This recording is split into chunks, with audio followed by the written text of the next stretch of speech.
안녕하세요. 오늘도 사연살롱을 찾아주셔서 감사합니다. 저는 내년이면 40이 되는 10살 아들을 홀로 키우고 있는 워킹맘입니다. 4년 전에 친정엄마를 잃고 제 인생은 180도 달라졌어요. 정말 많은 일들이 준비할 시간도 없이 한꺼번에 일어났는데 그때는 너무 힘들어서 모든 걸 다 포기하고 싶기도 했었죠. 저는 제가 고등학교 때 사고로 먼저 아빠를 잃은 슬픔이 있었거든요. 그리고 엄마까지 몰랐던 병으로 잃고 보니 아무리 어른이어도 제가 고아가 된 기분이 들었는데 동상이몽이라고 너무 슬프고 힘든 저와 달리 땅 꿍꿍이만 품는 남편과 시댁 식구들에게 오만 정이 떨어졌거든요. 아시는 분들은 아실 테지만 가족을 잃은 슬픔도 많은 가운데 처리해야 할 일이 많잖아요. 솔직히 그땐 무슨 정신으로 그 일들을 모두 처리했는지 기억도 잘 나지 않는데요. 친정엄마의 장례식이 끝난 후 저는 심한 무기력과 우울증을 앓게 되었어요. 그 정도가 얼마나 심했냐면 밤에는 잠을 자지 못했고 아침엔 일어나지 못했으며 회사에서도 실수를 많이 해 도저히 일상생활이 이루어지지 않았죠. 그래서 회사에 더는 피해를 줄 수 없어 직장생활 처음으로 병가를 낼 수밖에 없었는데 그렇게 한 1년 정도 쉬려고 했지만 그것도 제 뜻대로 되지 않았어요. 가족이라 여겼던 사람들이 아픈 저를 배려할 생각이 전혀 없었거든요.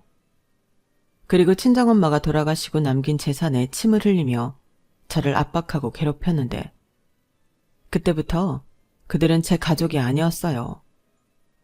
아무리 돈 앞에서는 인정사정 봐주지 않는다고 하지만 자기 돈도 아닌데 어떻게 그런 욕심을 보일 수 있는 건지. 시간이 많이 지난 지금도 저는 이해할 수 없습니다. 그러니 그때 제가 할 수 있는 선택은 이혼밖에 없었고 지금도 그 선택에는 후회가 없는데요. 사랑 감정이 시간이 지나면 흐려진다고 하는데 저는 아직도 저희 엄마의 길만 되면 그 인간들이 저에게 보였던 추악한 욕심이 명시 끝까지 화가 치밀어 오르는 것 같아요. 아무래도 몇 년 동안 가족이라고 생각했던 사람들로부터 느꼈던 배신감 때문인 것 같은데 이곳 사연살롱 채널의 사연 중에서도 비슷한 얘기들이 있더라고요. 그래서 이번 기회에 저도 용기를 내서 제가 겪었던 일들을 하소연하듯 이야기하고 싶은 심정인데 부디 제 이야기 잘 들어주시고 앞으로 힘내서 잘 살라고 따뜻한 응원도 많이 부탁드립니다. 그럼 제 이야기를 바로 시작해 볼게요. 저랑 남편은 지인의 소개로 만났어요. 남편이 여자 좀 소개시켜달라고 졸라서 만난 게 바로 저였거든요. 그리고 저는 그때 연애는 별로 관심이 없던 때였는데 사람 마음이 간사한 건지 남편이 계속 저를 좋다며 따라다니고 저에게 잘해주니까 마음이 동하게 되었어요. 거기에 남편이 사람이 말도 잘하고 성실하다 보니 같이 있으면 재밌고 편안했는데 저도 제 마음이 움직이는데 별 수 없더라고요. 그리고 연애 2년 만에 남편이 먼저 프로포즈를 했고 그때는 제 마음이 한창 남편에게 향해 있을 때라 남편의 프로포즈를 승낙했죠. 하지만 저한테는 고민이 하나 있었어요. 제가 아빠가 계시지 않았거든요. 홀엄마 밑에서 남동생과 함께 자랐는데 엄마가 고생을 많이 하셨어요. 여자 몸으로 남매를 키우기가 많이 힘드셨죠. 게다가 아빠 앞으로 빚이 있기도 해서 저희 생활은 더 팍팍할 수밖에 없었는데 한마디로 홀엄마 밑에서 자란 가난한 집 딸이라 그 점이 걱정이 되었어요. 그에 반면 남편 집은 대단하게 잘 산다고는 할 수 없지만 저희 집에 비해서는 잘 사는 게 맞았고 부모님 두 분이 건재하셨는데 딱 하나, 신우가 문제였어요. 신우는 남편보다 4살이 어렸는데 어릴 때부터 쭉 의지가 약하고 실증을 금방 내서 한 가지 일을 꾸준하게 하지 못했거든요. 그러니 공부를 잘했을 리가 없고 또 돈 욕심은 많지만 힘들고 어려운 일은 하기 싫어했는데 그래서 고등학교 졸업 후 계속 집에서 놀고 먹는 중이었어요. 실제로 제가 결혼해서 보니 시부모님도 그냥 적당한 남자만 있으면 시집을 보내고 싶어 하시더라고요. 하지만 그것도 잘 되지 않았는데 꼴에 눈은 높아서 어지간한 남자는 성에 차지 않아 했죠. 그러니 제가 이혼하던 그 해까지도 신우는 한결같은 백수 신세였는데요. 그것 말고는 그 집은 그럭저럭 평범한 집이었어요. 그렇다 보니 시어머니는 제가 처음 결혼 허락을 받으러 시댁을 찾았을 때 저를 썩 마음에 들어하지 않으셨는데 그래도 자기 아들이 제가 좋다고 하니까 어쩔 수 없어서 허락을 해주었어요. 단 한 가지 약속을 하라고 조건을 걸긴 하셨죠. 저기 서운하게 생각할 수도 있는데 나도 어쩔 수 없이 허락하는 결혼이니까 이 점은 아가씨가 서운해도 꼭 약속을 해줬으면 좋겠어요. 나는 내 아들이 장인 없다고 장모 뒷수발드는 꼴은 못 봅니다. 내가 뭐 이것저것 따지고 들자면 한도 끝도 없는데 피차 상처 주면서 그런 말은 하고 싶지 않고 내 아들 사일합시고 처갓집에 끌고 다니면서 부려먹지 않겠다고 약속해주면 결혼은 허락할게요. 이렇게 시어머니는 결혼도 하기 전부터 남편이 저희 친정에 신경 쓰고 불려다닐까 걱정이 많으셨는데 기분은 좋았다고 할 순 없지만 그때 당시로 저는 시어머니 입장도 이해가 가긴 했어요. 그리고 그럴 마음은 저도 저희 엄마도 추워도 없었기 때문에 일체의 망설임도 없이 그러겠다고 그 자리에서 바로 약속을 해버렸는데 시어머니는 그럼 됐다며 마치 자기가 쿨한 시어머니라도 되는 듯 저희 결혼을 허락해 주셨죠. 사실 실상은 그렇게 쿨하지도 못했는데 상견례 때 시어머니는 요즘 세상을 들먹이며 양과 똑같이 돈을 내자고 하시는 분이셨어요. 그래서 저희 엄마가 그럼 얼마를 생각하시냐고 물었는데 자기들은 5천만 원 생각한다며 어깨를 으쓱 하시더라고요. 뭐 5천만 원도 적은 돈은 아닌 건 맞는데 저랑 친정엄마는 하도 그러시길래 한 1억 원 내놓으시라고 저러시는 건가? 걱정을 많이 했어요. 하지만 저희 엄마도 그 정도는 생각하고 있던 액수라며 알겠다고 하셨고 시어머니는 천만다행이라며 박수까지 치면서 좋아하셨는데 그때는 왜 사람을 제대로 보지 못했을까? 과거에 제 자신이 싫어지네요. 아무튼 상견례까지 그렇게 마무리하고 저와 남편은 양가에서 5천만 원씩 총 1억을 지원받아 아주 풍족하진 않았어도 부족함 없이 결혼 생활을 시작할 수 있었는데 인정할 건 인정하자면 제 인생에서 그때가 가장 행복했어요. 앞서 말씀드렸듯 저는 아빠 없이 자라서 결혼 생활에 대한 로망이 있었거든요. 나는 엄마랑 달리 남편과 아들을 낳고 화목하게 오손도손 잘 살고 싶었는데 결혼을 하니 그 꿈의 절반이 이미 이루어진 듯한 기분이 들었어요. 그리고 결혼 8개월 만에 아이가 생겼고 그게 지금의 제 사랑스러운 아들인데요. 시부모님도 첫 손주가 아들이라 엄청 좋아하셨어요. 말씀으로는 당신들은 요즘 사람들이라 아들 손자든 딸 손주든 상관없다고 하셨는데 막상 아이가 태어나니 우리 장손 하며 난리도 아니더라고요. 오죽하면 저희 이모가 너 아들 안 낳았으면 어쩔 뻔했냐? 라고 할 정도였는데 그만큼 시부모님 두 분이 물고 빨고 어쩔 줄 몰라 하셨어요. 뭐 어찌 되었든 제가 낳은 아이를 예뻐해 주시니 저도 싫지 않았는데 그때도 작은 일이 있긴 했었죠. 저희 엄마가 저 산후조리하라고 조리원비를 모두 내주셨는데 시어머니가 그걸 아시고는 약간의 자격지심 같은 걸 보이셨거든요. 당신은 저한테 아기 내복 사준 게 전부인데 몇백만 원이나 하는 조리 비용을 친정엄마가 주셨다고 하니 아무래도 시어머니가 민망해 하시는 것 같았죠. 그래서 일부러 저도 저희 엄마도 티내지 않으려 신경을 많이 썼는데 시어머니가 도리어 저에게 이렇게 말씀하셨어요. 원래 딸이 애를 낳으면 친정엄마가 조리해 주시는 건데 사돈이 그걸 못 해주니 돈으로 때우시나 보구나. 그래도 요즘 세상이 좋아져서 조리원도 좋다고 하더라. 그러니 너는 네 엄마 성의를 봐서 조리원 가서 몸조리 잘하고 와. 나도 시간 나면 우리 장손 보러 자주 갈 테니까.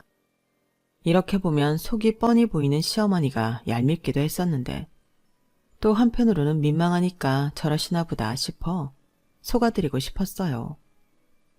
그런 소소한 일만 빼면 저랑 시어머니의 사이도 그럭저럭 괜찮았어요. 아이도 낳고 남편과도 전보다 더 잘 지내게 되었고 잘 사는 딸을 보며 저희 엄마도 많이 흡족해 하셨는데 그렇게 한 5년 정도는 아무 문제 없이 잘 살던 저였어요. 뭐 다른 집들처럼 사소하게 다투고 또 화해하는 일은 종종 있긴 했지만 그때는 대출이 있긴 했지만 집장만도 했고 더 늦기 전에 둘째를 낳자며 남편과 노력도 많이 했을 때였는데 그런 행복도 깨지는 건 한순간이었어요. 그리고 불행의 그림자는 한 통의 전화에서 시작됐는데 저희 엄마랑 함께 식당을 운영하고 있던 이모가 저에게 전화를 하셔서는 야, 어쩌면 좋노? 지수야, 네 엄마 쓰러졌다. 내가 아무리 흔들어 깨워도 못 일어난대. 119에 신고를 하긴 했는데 이를 우야하면 좋노? 우리 언니 우야하면 좋노? 라며 어찌할 바를 몰라 했어요.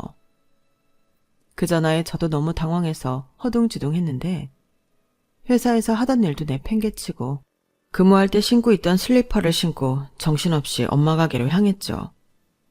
하지만 제가 도착했을 때는 엄마는 이미 병원 응급실로 옮겨진 후였고 저는 또 정신없이 엄마가 있다는 병원으로 향했는데 저희 엄마는 이미 세상을 떠나신 후였어요. 이모가 땅바닥에 주저앉아 바닥을 치며 울부짖고 있었고 저는 이 모든 것이 거짓말처럼 느껴졌는데 알고 보니 저희 엄마는 위암을 앓고 있었다고 하더라고요. 이 사실을 이모는 알고 있었는데 저희 엄마가 그렇게 저한테 알리지 말라고 했나 봐요.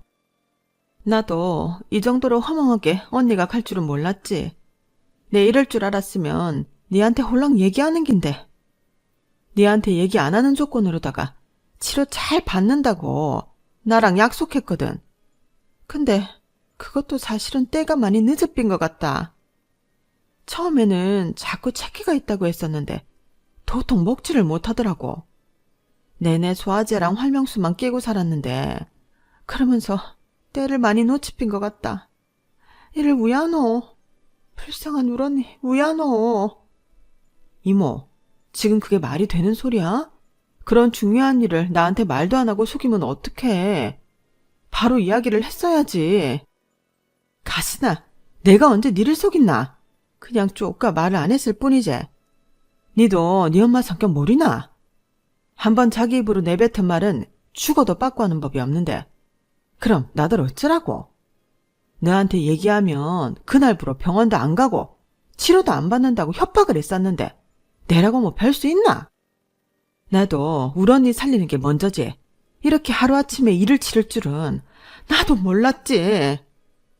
몰라. 그래도 어떻게 나한테 이러냐고. 난 그런 줄도 모르고 나는 엄마가 평생 내 옆에 있는 줄 알았단 말이야. 그래. 내가 죄인이다. 지수야, 이모가 말 안 한 거 진짜로 미안타. 이건 변명할 것도 없는 사실이다. 진짜 미안타. 이모는 일이 이렇게 될 줄은 꿈에도 몰랐다며 저에게 연신 미안하다고 했어요. 사실 이건 이모가 저에게 미안해야 할 일이 아니었는데 그때는 제가 나쁘게도 원망할 대상이 필요해서 이모를 많이 미워했었죠. 제대로 손도 써보지 못하고 그렇게 친정엄마를 떠나보낼 줄은 저 역시도 몰랐으니까요. 그리고 그 충격은 시간이 지나면 지날수록 더 심해졌는데 그냥 제정신이 아니었어요. 그렇잖아요. 소중한 가족의 한순간에 거짓말처럼 사라진다는 게 도저히 맨정신으로는 받아들일 수 없겠더라고요.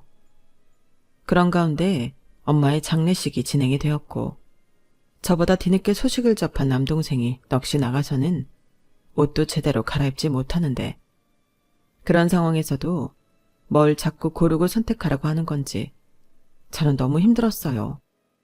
다행히 남편과 시어머니가 저 대신 많은 일을 나서서 처리해 주었는데 그때는 그게 왜 그렇게 고맙던지 그러면서 한편으로는 기댈 수 있는 다른 가족이 있다는 것에 감사함까지 느꼈는데 그건 제 오만이고 착각이었어요.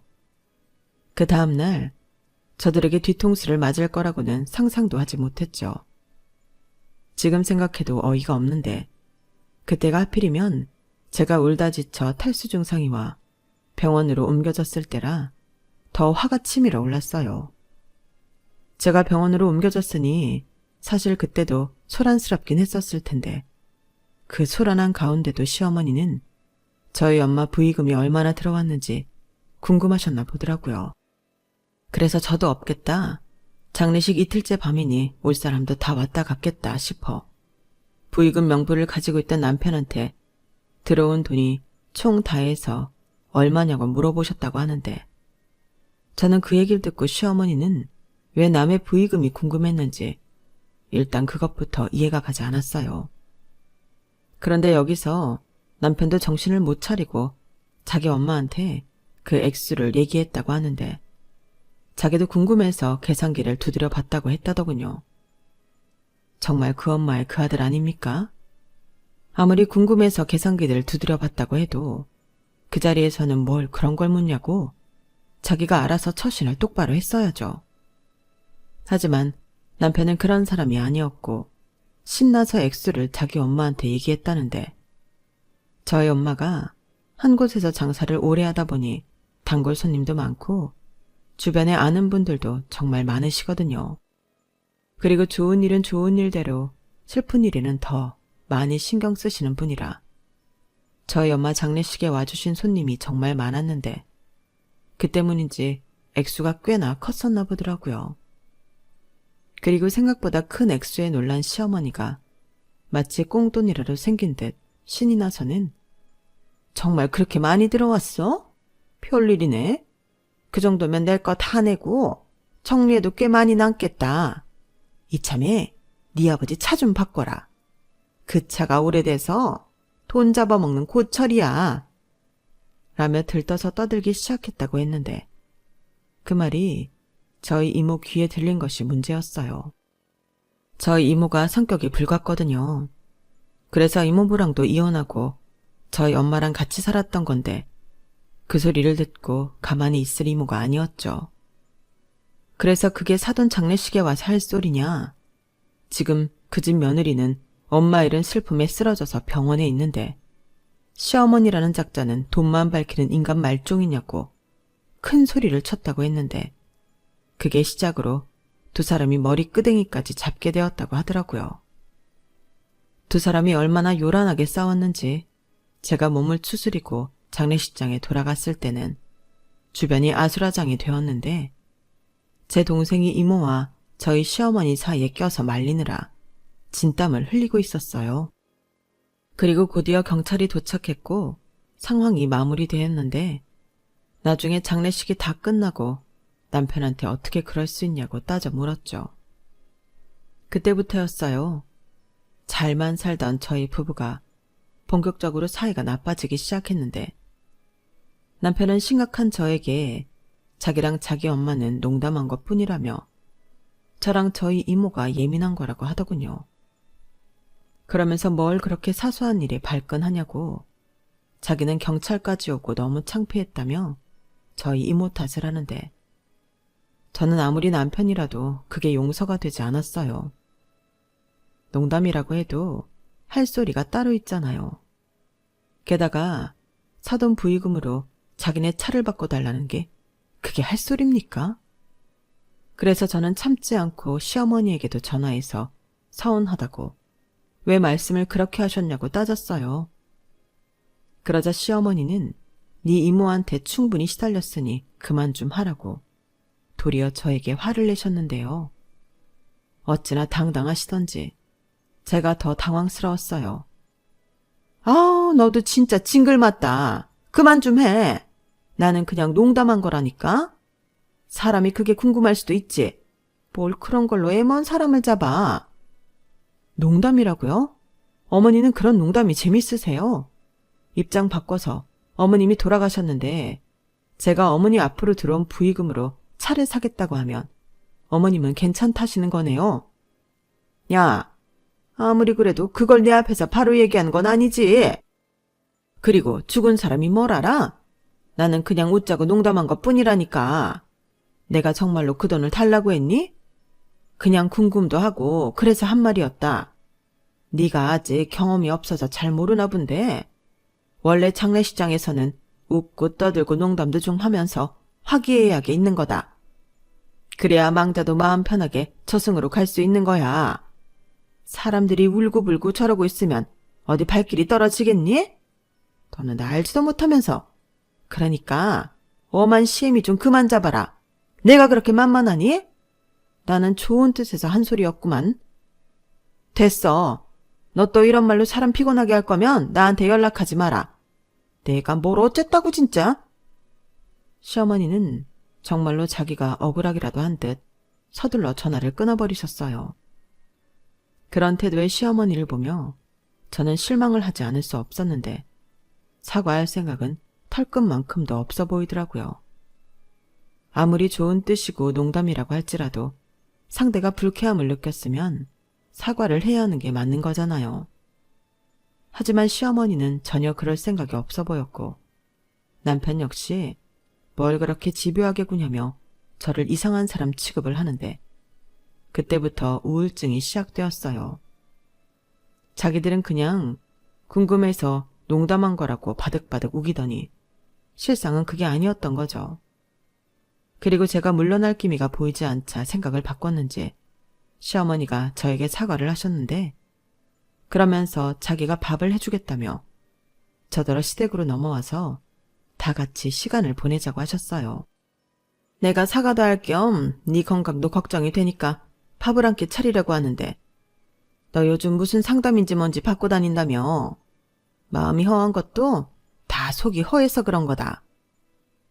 말씀은 감사한데 저는 별로 생각이 없어서요. 그이만 보낼게요. 아니지. 내가 누구 때문에 이러는 건데. 내키지 않아도 와서 한술만 떠. 가족끼리 언제까지 이러고 지낼 수는 없잖아. 네 시아버지도 네 걱정 많이 한다. 네가 회사도 쉬고 집에만 틀어박혀 있는데 여간 마음이 쓰이나 봐. 며느리도 자식이지 않나며 나더러 좀 챙기라고 뭐라고 하더라. 그러니까 멀리 볼 것도 없이 내일 저녁에 넘어와라. 나는 그런 줄 알고 너 좋아하는 것들로 전부 준비하마. 시어머니는 이번에도 제가 뭐라고 거절할 틈도 주지 않고 전화를 끊으셨어요. 그리고 남편도 자기 부모님 성의를 봐서 같이 식사를 하고 오자고 했는데 그땐 정식으로 사과받고 싶은 마음도 있고 해서 내키진 않았지만 시댁으로 가게 되었어요. 그리고 처음엔 분위기가 꽤 괜찮았는데요. 먼저 시아버님이 저에게 많이 힘들지? 아유, 얼굴이 못 보던 사이에 반쪽이 됐네. 생각 없어도 밥은 거르지 말고 먹어야 한다. 그러다 너까지 큰일 나. 이러시면서 저를 챙겨주셨어요. 그래도 시댁 식구들 중에는 시아버님을 가장 신뢰하던 저였는데 시아버님이 마음을 써주시니 그래도 가족은 가족이구나 하며 네 라고 대답하게 되더라고요. 그리고 모처럼 식구들이 모여 식사를 하기 시작했는데요. 시어머니가 정말로 신경을 많이 썼는지 상에는 제가 좋아하는 음식이 많이 있었어요. 그래서 조금씩이라도 하나하나 젓가락을 움직여 먹고 있는데 그때 제 눈치를 살살 보던 시어머니가 또 입방정을 떨기 시작하더군요. 사실 그 말이 하고 싶어서 저를 부른 거였어요. 근데 말이야, 이 와중에 할 소리는 아닌 것 같긴 한데 그래도 궁금해서 말이지. 내가 네 엄마 장례식 때 들은 말이 있는데 네 엄마가 생각보다 재산이 좀 있는 것 같더라? 너 물려받을 재산이 정확히 얼마나 되니? 설마 그거 전부 네 동생한테 주고 그러는 거 아니지? 네? 어머니는 그게 또 궁금하세요? 사실 그거 물어보시라고 저 부르신 건가요? 에이, 아니지. 그냥 네 얼굴 보니까 생각이 나서. 내가 또 궁금하면 잠을 못 자는 성격이기도 하고. 그리고 또 어떠냐? 우리는 한 가족인데. 그런 건 서로 물어보고 공유할 수도 있지. 너 뭐 들은 얘기 있으면 좀 해줘 봐봐. 저 들은 얘기 따로 없어요. 상주도 동생이었고 뭐라도 있으면 동생이 알아서 하겠죠. 뭐? 너는 뭐 그렇게 남의 일처럼 태평하게 그러냐? 그러다 다 뺏기면. 시어머니는 저의 태도가 마음에 안 드셨는지 안달이 나서 목소리를 높이셨어요. 그리고 그런 시어머니를 아무도 말리지 않았는데 그때 알겠더라고요. 이 사람들이 전부 다 똑같은 생각을 하고 있다는 것을요. 그래서 숟가락을 바로 내려놓고 나는 아무것도 모르고 또 관심도 없다고 말씀드리고 그런 거 궁금해서 사람 부르신 거면 다시는 부르지 마시라고 말하고 아들을 챙겨 집으로 돌아왔는데 남편이 뒤늦게 따라와 어른한테 그게 무슨 태도냐며 저에게 화를 냈어요. 아니, 이게 저한테 화를 낼 일인가요? 그래서 남편도 똑같은 노민이 상대하지 않았는데 그 다음 날부터 남편이 더 집요하게 저희 친정엄마의 재산을 꼬치꼬치 묻기 시작했어요. 아무래도 시어머니가 자기 아들한테 물어보라고 시키신 듯 보였죠. 그리고는 시어머니를 비롯한 그 집안 식구들이 저희 엄마 재산을 놓고 상상의 나래를 마구 펼쳤는지 자기들끼리 신나서 저희 엄마 사시는 집 시세까지 알아봤다고 하는데 어이가 없었죠. 그러면서 저더러 상속세는 얼마나 내냐고 계속 물어봤는데 제가 아무런 대답을 해주지 않자 시어머니가 먼저 연락을 해서는 저에게 이렇게 말하셨어요. 저기, 나도 알지. 우리 코은이가 계속 집에서 놀잖아. 내가 아무리 생각해도 직업이 없으니까 시집도 못 가는 것 같아. 그래서 고민을 좀 해봤는데 네 엄마 가게 있잖아? 그거 어떡하기로 했니? 우리 코은이가 또 손끝이 야무져서 요리는 제법 하거든. 주인도 없이 그 가게가 잘 굴러가지도 않을 것 같은데 이참에 그 가게 우리 고은이한테 맡기면 어떠니? 고은이도 지 가게 하나만 있으면 좋겠다고 노래를 불러서. 뭐라고요? 지금 엄마 가게를 아가씨한테 넘기라고요? 그게 지금 할 소리세요? 그 가게는 저희 이모가 알아서 할 거니까 꿈도 꾸지 마세요. 너는 내가 뭐라고 했다고 발끈을 해. 그리고 언제 넘기라고 했어.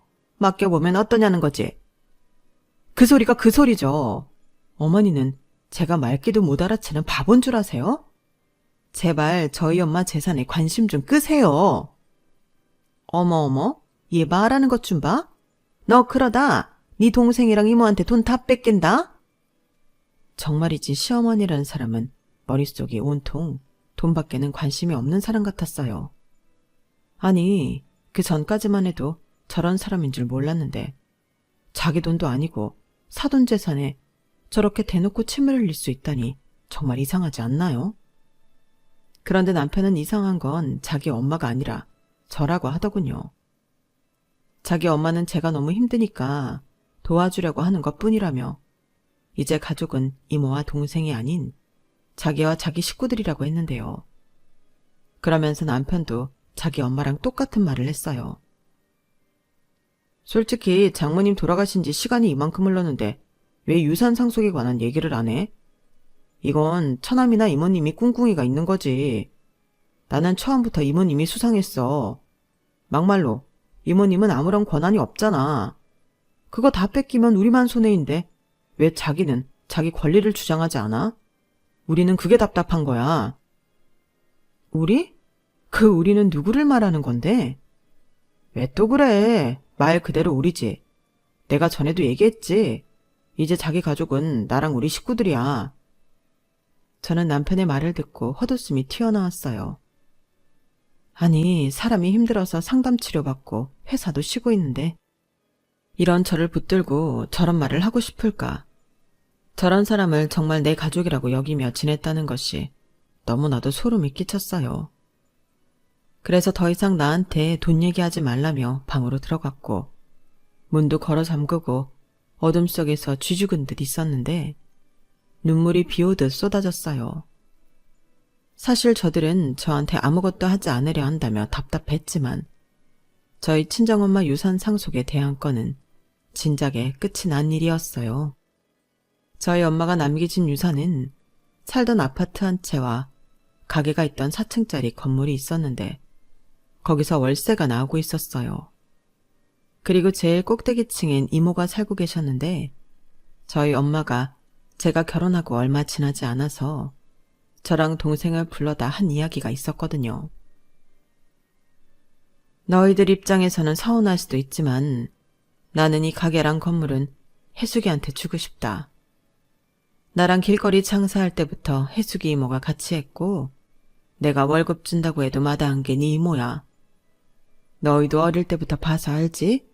이모 고생 많이 한 거.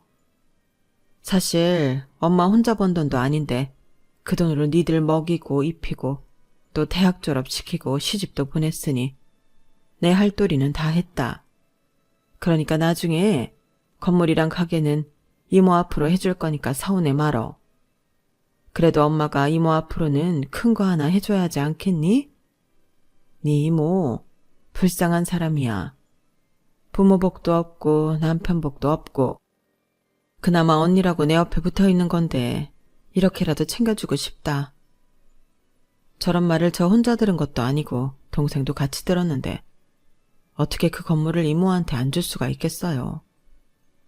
이모는 물론 자기는 절대 안 받을 거라고 성화를 부리셨지만 엄마의 마지막 부탁이자 살아생전 유언이라고 말을 하니 마지못해 수락했는데 그때 동생이 먼저 엄마가 지내시던 아파트는 제 앞으로 하는 게 좋겠다고 했어요.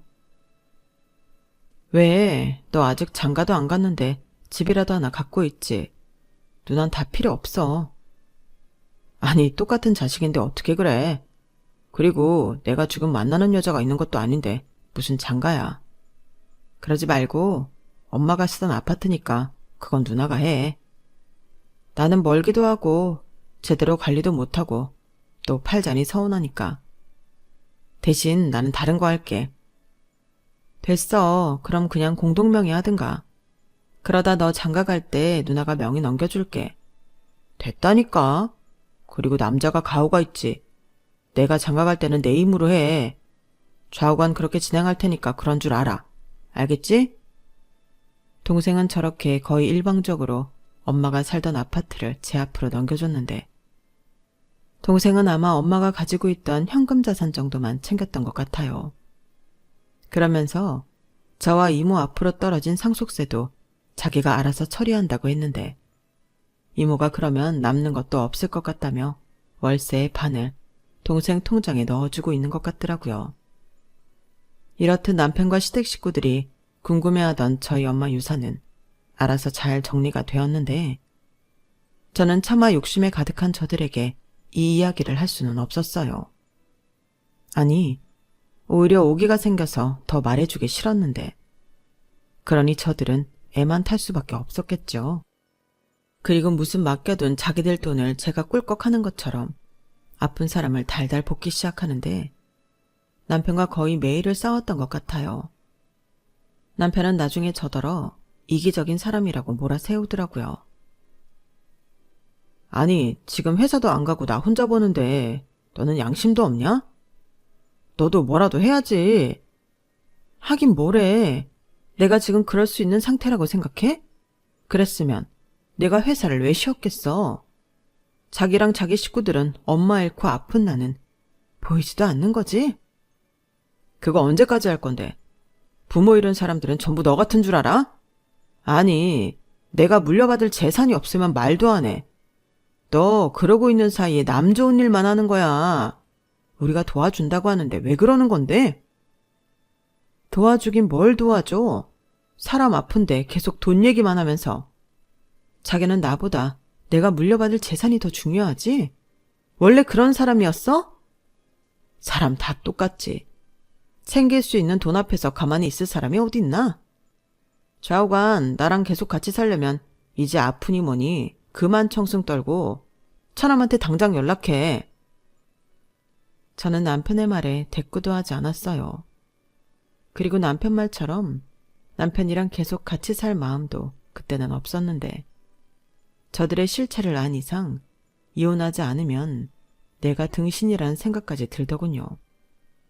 그래서 그 다음 날부터 힘들지만 변호사 사무실을 돌아다니며 상담을 받았고 제가 정신적으로 힘들어서 상담을 며칠에 걸쳐서 진행했는데 제가 이혼을 준비하고 있다는 것도 모르고 시어머니는 이젠 정말 못 참겠다는 듯 저에게 전화를 하셔서는 따지듯 물으셨어요. 나다. 너는 네 동생한테 연락을 하긴 한 거니? 아니면 벌써 네 엄마 재산 다 들고 튄 거 아니야? 너는 도대체 무슨 생각으로 사는 거야? 내 아들은 혼자 힘들게 돈 버는데 너는 미안하지도 않니? 어떻게 너는 그걸 본체만 취할 수가 있어?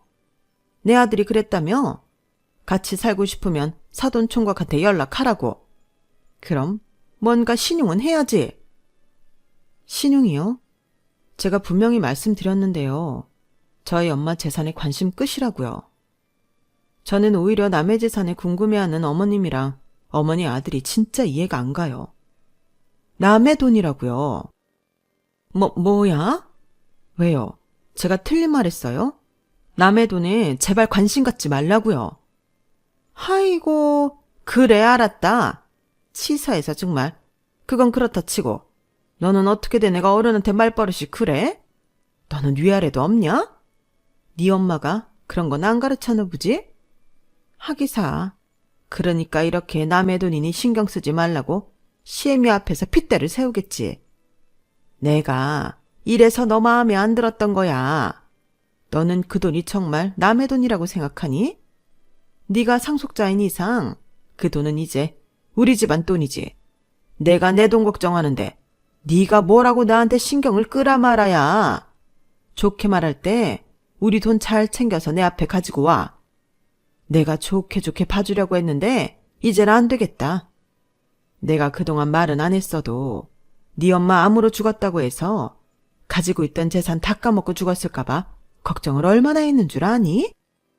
지금 뭐라고 하셨어요? 말 다 하셨어요? 지금 보니까 제정신이 아닌 건 제가 아니라 어머니시네요. 지금 돈 앞에서 횟가닥 도셨어요. 무슨 그런 말도 안 되는 걱정을 하셨어요. 다 까먹어도 저희 엄마 재산인데 무슨 권리로 그걸 걱정하시냐고요. 저 이혼할 거예요. 이런 말도 안 되는 집안이랑은 연 끊어버릴 거예요. 그럼 아시겠죠? 우리는 남이라는 걸요. 뭐? 이혼? 이혼 같은 소리 하네. 오라. 너 혼자 네 엄마 유산 받아서 잘 먹고 잘 살려고 지금까지 생쇼한 거였구나. 웃기고 있네. 내가 그걸 그냥 두고만 볼 줄 알아? 이혼하고 싶으면 네 엄마 유산 다 내놓고 이혼해. 그럼 안 말리지. 시어머니는 자기가 한 말을 전부 다 녹음하고 있다는 사실을 알지 못했어요. 그러니 자기 혼자 흥분해서 잘도 떠들었고 저는 서둘러 변호사를 수임해 이혼 소장을 작성해 날렸는데 아무래도 이혼하는 과정에서 한 집에 있는 건 아닌 것 같아 아들을 데리고 친정엄마 아파트로 거처로 옮겼어요. 그러자 소장을 받았는지 남편이 찾아와 난동을 부렸는데 내용은 뭐 복사 붙여넣기 하듯 시어머니가 하던 말을 그대로 하더라고요.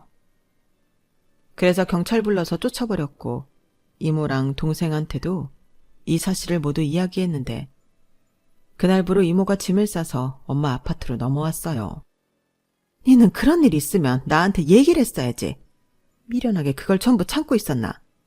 내 이것들을 정말 싹 다 잡아서 도리뱅뱅을 만들어버려야지. 됐어 이모.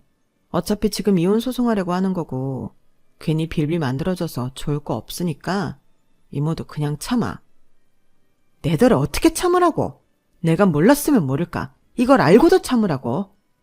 아이고 불쌍한 것. 지 혼자 얼마나 끙끙 앓았을꼬. 엄마 잃고 아픈 아한테 이게 다 무슨 짓이고. 이모. 니는 아무 걱정하지 마라. 이모가 인자부터는 네 엄마 대신이다. 내가 있는데 지들이 뭐 어쩔 건데. 네 이모 싸움 잘하는 거 알지? 나한테는 그깟 건물의 유산이 아니라 니랑 정우가 유산이다. 나는 니들 지키는 일이라면 무서울 게 없다니까. 그러니까 니는 지금부터 아무 걱정하지 말고 니 하고 싶은 거 다 해라. 이모는 제가 저희 엄마가 돌아가시고 그렇게 원망을 늘어놓았음에도 기꺼이 제 편이 되어주었어요. 그리고 이모는 다음 달에 남편이 또 찾아오면 경찰에 신고하지 말고 자기한테 연락하라고 했는데 며칠 뒤 정신 못 차린 남편과 시어머니가 현관 앞까지 찾아왔길래 이모한테 연락을 했죠. 그러자 이모는 식당에서 김치를 담그다 연락을 받으셨는지 김치 양념에 묻은 장갑을 낀 채로 오셔서 남편과 시어머니를 배추 삼아 버무리기 시작했는데 그 모습이 가관도 아니었어요. 그리고 그 일로 열이 단단히 받은 남편이 자기도 이대로 당하진 않겠다며 변호사 선임에 본격적인 소송에 들어갔는데 남편한테 유리할 조건은 아무도 또 없었죠. 남편 입장에서는 제가 일부러 우울증 연기를 하며 일도 하지 않고 친정 유산을 빼돌렸다고 주장을 하는데 그 주장을 뒷받침할 증거나 근거는 하나도 없었어요. 그에 반면 저는 치료 기록도 있고 시어머니가 하신 녹취도 있으니 모든 것이 저에게 유리했는데 나중엔 치사하게 정신적으로 제가 불안한 사람이니 아이 양육을 맡길 수 없다며 양육권을 뺏어가려고 하더라고요. 그리고 양육비 목적으로 제 앞으로 되어 있는 친정엄마 아파트를 달라고 했는데 기가 막히고 어이가 없었어요. 그렇게 1년 넘게 진흙탕 싸움을 해야지만 했는데 이때 아이마저 뺏긴다면 저는 살 수가 없었어요. 그래서 그 어느 때보다 정신을 바짝 차렸는데 저희 측 변호사님도 돈에 미쳐서 사리분간도 못하는 사람들한테 어떻게 아이 양육을 맡길 수 있냐며 아이는 엄마가 돌보는 게 맞다고 제 편을 들어주셨어요.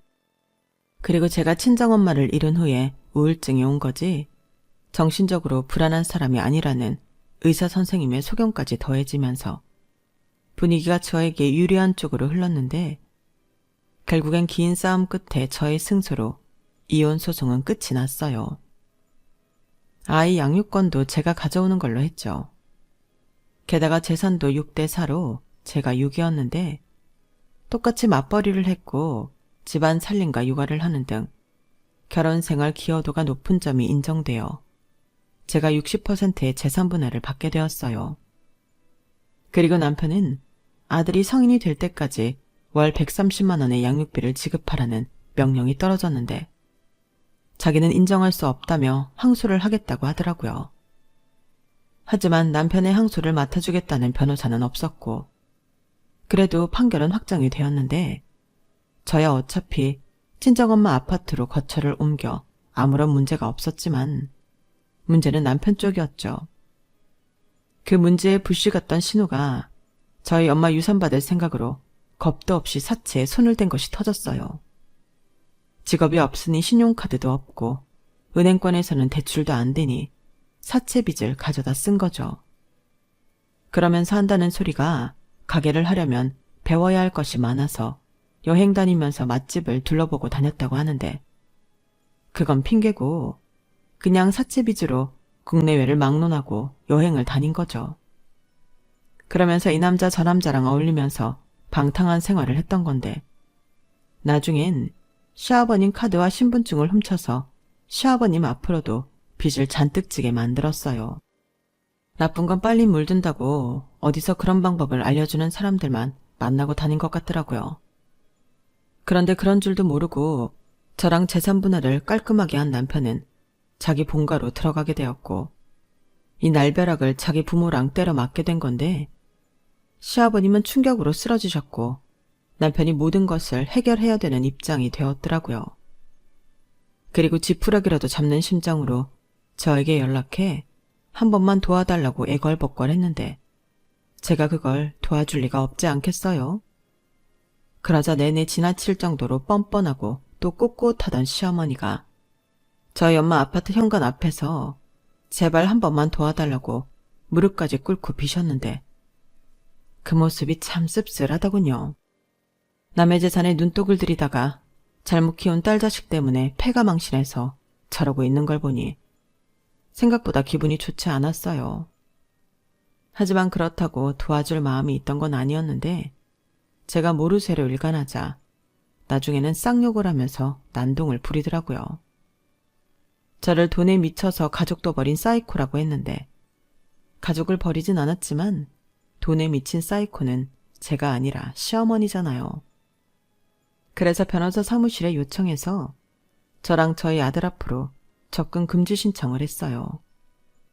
그리고 저희 이모와 제 동생이 나서서 저희 모자를 보호해주고 신경을 많이 써줬는데 영영 포기하지 않으면 어쩌나 걱정했던 것과 달리 3개월 뒤부터는 깜깜무소식이더라고요. 대신 남편한테 들어와야 할 양육비는 예상했던 대로 지금까지 들어오지 않고 있는데요. 이는 차곡차곡 쌓아서 한 방에 청구할 생각입니다. 지금은 그들이 어떻게 살고 있는지 관심도 없을 뿐더러 엮이고 싶지 않은 마음이 가득해서 그깟 돈 때문에 연락하고 싶은 마음이 없는데요. 부디 저를 힘들게 했던 만큼 그들도 가능한 오래오래 힘들었으면 하는 마음입니다. 원래 뿌린 대로 거두는 게 인생사 아닌가요? 그러니 대책 없이 돈만 많은 것도 똑 닮은 가족이라는 생각 듭니다. 제가 살다 신우덕을 이렇게 볼 줄은 몰랐거든요. 저를 도와주려고 사고친 건 당연히 아니겠지만 잘못 키운 동생이자 딸 때문에 고통받고 있을 사람들이 늦게나마 저에게 한 짓을 깨닫고 후회하는 날이 있었으면 좋겠어요. 그리고 저런 인간들과 연을 끄는 것이 제가 제 아들에게 가장 잘한 일인 것 같긴 한데 앞으로는 더욱더 열심히 아들아이를 키울 생각이에요.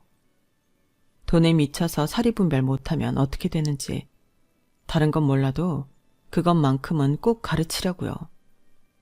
거기에 아울러 세상은 돈이 전부가 아니고 돈보다 값진 것도 많다는 걸 가르치고 싶은데 저도 저희 아들도 저희 엄마가 그랬듯 돈하고 상관없이 베푸는 삶을 살아갈 생각입니다. 엄마랑은 갑자기 이별하여 지금도 너무 그립고 보고 싶은 마음뿐이지만 엄마의 뜻을 이어 산다면 그 마음을 조금이나마 대신할 수 있을 것 같거든요. 그리고 아마도 하늘에서 엄마도 대견해 하실 것만 같은데 엄마가 걱정하지 않고 하늘에서 편히 있을 수 있도록 엄마가 챙기던 사람들을 제가 챙기며 살아가려고요. 거기에 이모 말처럼 이젠 이모를 엄마 대신이라고 생각하고 못다한 효도를 해볼 생각인데 아직까지는 효도는커녕 이모한테 받는 게 더 많은 저이지만 언젠가는 저도 효도다운 효도를 하는 날이 오지 않을까 생각합니다. 그러면 하늘에 계신 저희 엄마도 분명 잘했다고 칭찬해 주시겠죠? 저는 앞으로도 지금처럼 엄마가 살던 집에서 아들과 계속 살 생각이에요. 나중에 아들은 커서 이 집을 떠날 수도 있겠지만 저는 계속 남아 살려고요. 저희 엄마가 이 아파트를 사고 참 좋아하셨거든요. 그리고 집은 사람을 닮는다고 저희 엄마를 꼭 닮은 이 집을 떠나고 싶지 않은데 앞으로 이 집에서 건강하고 행복하게 추억 많이 만들며 오래오래 살 수 있었으면 좋겠습니다. 이상 제 이야기는 여기까지입니다. 막상 글로 지난 날을 회상해보니 어떻게 저런 사람들이랑 며칠도 아닌 몇 년을 살았을까 소름이 끼칠 정도인데 이래서 귀신보다 사람이 더 무섭다고 하나 봐요. 분명 세상엔 좋은 사람들도 많을 텐데 앞으로 남은 날에는 좋은 사람을 더 많이 만날 수 있는 인생이길 소망하며 저는 이만 마지막 인사를 드릴게요. 지금까지 제 사연 들어주셔서 감사드리고요. 항상 건강 잘 챙기시고 매일매일 기분 좋은 일만 가득하시길 진심으로 바라겠습니다. 그럼 안녕히 계세요. 여러분, 사연 댓글에 응원과 현명한 조언 부탁드려요. 좋아요와 구독은 저에게 큰 힘이 됩니다. 오늘도 좋은 일 가득하세요.